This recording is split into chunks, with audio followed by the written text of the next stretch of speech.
Hello, welcome to our channel the world of সুমনে। তোমাদের সকলকে জানাই স্বাগত। তো বাঙালির যে প্রধান উৎসব যেরকম দুর্গোৎসব, তারপরে কালী পুজো, তারপরে জগদ্ধাত্রী পুজোর পরে আরও যে কয়েকটা উৎসব থাকে তার মধ্যে অন্যতম হচ্ছে আমাদের রাস উৎসব। রাস যে যে এরিয়ায় হয় তার মধ্যে অন্যতম হচ্ছে আমাদের এই বড়নগর বা কাশীপুরের রাসবাড়ি বা রাস উৎসব। রাস যেরকম বিভিন্ন জায়গায় বিখ্যাত, যেরকম হচ্ছে আমরা সকলে জানি নবদ্বীপে রাস খুব বড় করে সেলিব্রেট হয়, তারপরে শান্তিপুরেও রাস খুব বড় করে সেলিব্রেট হয়। তার প্রচুর ভিডিও তোমরা হয়তো দেখেছো, আমিও দেখেছিলাম, কিন্তু যাওয়া হয়নি। তো আমাদের বড়নগরে যেটা আমরা ছোটবেলা থেকে যে রাস উৎসবটা দেখে এসেছি সেই জায়গাতেই আজকে আমরা চলে এসেছি। এর লোকেশনটা যদি তোমাদের বোঝাতে হয়, এটা কাশীপুর অঞ্চলে অবস্থিত। তো যদি তোমরা শ্যামবাজার বা বাগবাজারের দিক থেকে আসো, তোমরা অটো বা বাসে করে চলে আসতে পারো কাশীপুর নর্থ সুপারবান হাসপাতাল। সেখান থেকে পায়ে হেঁটে ওই 2 থেকে 3 মিনিট। এই রাস্তাটার মধ্যে কোনো অটো বা বাস চলে না। রাজবাড়ির সামনে আসতে গেলে তোমাদেরকে ওই পায়ে হেঁটে বা তোমরা রিক্সা করে সামনে চলে আসতে পারো। আর যদি জলপথে আসতে চাও, জলপথে আসতে গেলে তোমাদের নিয়ারেস্ট যে ফেরিঘাট সেটা হচ্ছে রতনবাবু ঘাট, তোমরা সেখানে নেবেও। ভায়া ফেরি করে নামার পর ওই 3-4 মিনিট হেঁটে চলে আসতে পারো ওই রাসবাড়িতে। তো এই যে রাসবাড়িটার এখানে যে উৎসবটা সেটা হচ্ছে এনাদের নিজেদেরই বাড়ি, গোপীনাথজিউর বাড়ি। সেখানে প্রতি বছর যেরকম পুজোর দিনে ওপরের দিকে, মানে ওপরে যে ঠাকুরের যে সিংহাসন সেখানেই পুজো হয়। আমরা রাসের পরে গেছিলাম, মানে রাস পূর্ণিমার পরে গেছিলাম, সেই জন্য দেখলাম যে নিচে ঠাকুরকে নিয়ে আসা হয়েছে, রাধাকৃষ্ণকে। এবং খুব সুন্দর করে প্রতি বছরেই বিভিন্ন অনুষ্ঠানের মাধ্যমে রাস উৎসবটা এখানে সেলিব্রেট করা হয়। প্রায় 1 সপ্তাহ থেকে 10 দিন মতো এই অঞ্চলে মেলাটা থাকে। মাঠে তো মেলা বসেই, তার সাথে পুরো যে রাস্তাটা সেই রাস্তাটা জুড়ে কিন্তু মেলা, যেরকম দেখতে পাচ্ছ, যেরকম বিভিন্ন ধরনের গানের আসর, বিভিন্ন রকমের ধার্মিক অনুষ্ঠান এখানে কিন্তু হয়ে থাকে। তো এখানে প্রথমেই এসে যেটা তোমরা দেখতে পাবে হচ্ছে বিগ্রহ, রাধাকৃষ্ণের বিগ্রহ, যেখানে কিন্তু নিত্য পুজো হয় বাড়িতে। সেটা ওপর দিকে মানে ফার্স্ট ফ্লোরে।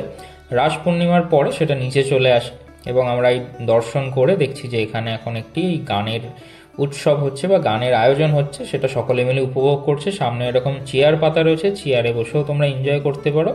আমরা যেরকম অতটা সময় ছিল না বলে জাস্ট দেখলাম। এবং দেখার পর এখানে যে মূল যে আকর্ষণ, এখানে এই প্রত্যেকটা যে গল্প তৈরি করা হয়, যেরকম এই ছোট ছোট যে কার্টুন পুতুলগুলো বা যেরকম আমরা কমিক বুকসে পড়ে এসেছি, সেরকম এই যে প্রত্যেকটা যে ইভেন্টগুলো, যেরকম এই দেখছো হনুমান সীতার কথোপকথন, বা হচ্ছে হনুমানকে যখন ধরে নিয়ে যাওয়া হয়েছিল লঙ্কায় সেই সময়, বা হনুমান কিভাবে আগুন ধরিয়ে দিয়েছিল, প্রত্যেকটা জিনিস কিন্তু এখানে একটা মডেলের মাধ্যমে গল্প আকারে দেখানো হয়। প্রতি বছর এগুলো একই থাকে, এইগুলো জাস্ট লিখে নিচে যেরকম একটা লেখাও আছে, লিখে মানে যারা স্টোরিটা জানে না বা বাচ্চাদের ক্ষেত্রে এটা তো খুবই সুন্দর যে তারা পড়ে নিতে পারবে কোন ইভেন্টটা কি কারণের। তো তারপরে আমরা এখানে মেলাটা তো উপভোগ করতেই পারো তোমরা। মেলাতে বিভিন্ন ধরনের খাবার দোকান তো থাকে, যেরকম একটা পুরো মেলা হয়। এই মেলা এখানে ছোটোখাটো রাইডস থাকে, খুব বড় রাইডস এখানে তোমরা পাবে না। তো এইগুলো দেখে আমরা সামনের দিকে দেখতে পাচ্ছ এবার চলে আসছি। রাস্তার মধ্যে দুধারেই কিন্তু বিভিন্ন রকমের খাবারের দোকান, যেরকম জিলিপি তো থাকবেই মেলা হলে, জিলিপি, বাদাম, এই সবের দোকান যেরকম রয়েছে, তাছাড়া কেনাকাটির দোকানও কিন্তু টুকটাক থাকে। তো অত বড় করে মানে যেরকম নবদ্বীপ বা শান্তিপুরে যেভাবে রাস সেলিব্রেট করা হয়, এখানে একটা বাড়িকে কেন্দ্র করে রাস উৎসবটা হয়। তো আমি যেরকম একটা আগেও আমার একটা ভিডিও আছে চ্যানেলে রাসের, তো অনেকে জিজ্ঞাসা করছিল কিভাবে আসবো, তো এই ভিডিওতে পুরোটা ক্লিয়ার করে দিলাম। তো পরের বছর চেষ্টা করো আসার। আর যদি তোমরা ডিরেক্ট 2 হুইলারে করে আসতে চাও, তো কাশীপুর রাসবাড়ি বলে যদি সার্চ করো গুগল ম্যাপে, সেইভাবেও আসতে পারো। রাস্তাটা দুধারে দেখতে পাচ্ছ যে প্রচুর ছোট ছোট দোকান বসে, এবং এই সময় মেলা চলাকালীন কিন্তু এই রাস্তাটায় বেশ ভালো ভিড় থাকে। অন্য সময় রাস্তাটা দিয়ে আমরা যাতায়াত করি, অতটা ভিড় দেখি না, কিন্তু যেহেতু রাস বসে, রাসের সময় এটা একটা বেশ বড় উৎসব। যেরকম ঝুলন একটা খুব বড় উৎসব, সেরকম রাসও কিন্তু এখানে খুব সুন্দরভাবে মানে এখানকার মানুষরা এবং বড়নগরের যারা বাসিন্দা তারা সকালে এই জায়গাটাকে রাসবাড়ি বলেই জানি, সেটাকে সেলিব্রেট করা হয়।